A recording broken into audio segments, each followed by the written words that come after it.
2021, everybody. Grabe naman yun.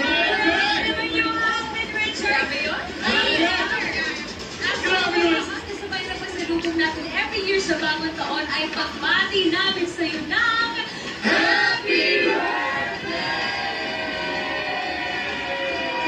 Happy Birthday! AR, happy birthday! Yes, thank you guys. So, syempre, thank you sa GMA family ko for everything.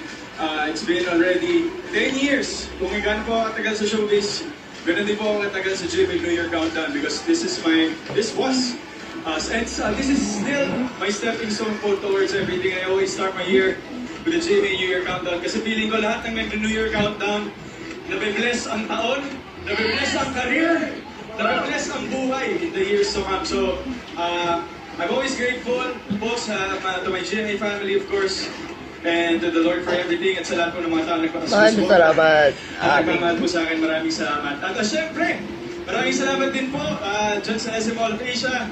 Dibeto, maraming salamat dyan. And maraming salamat din po mga kapuso natin from SM Mall of Asia Management, Mr. Ricky Lim, Mr. Steven Tan, Mr. John Agustin, and Mr. Perky So.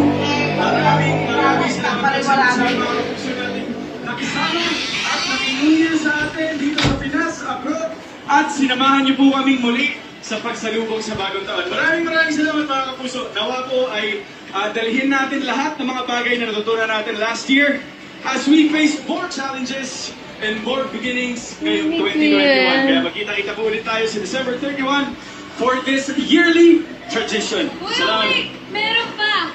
Maraming salamat po sa lahat na nagpadala ng selfie sa while watching the Kapuso Countdown tonight! Uy, grabe naman talaga yung tumutok na sa announcement of winners sa gmanetwork.com at sa official Facebook page ng GMA Network.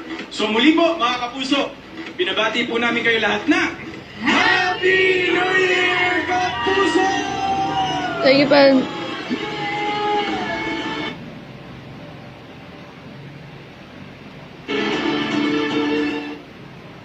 Kapuso Countdown to 2021 was brought to you by Copico Blanca at San Miguel P. And 12:36.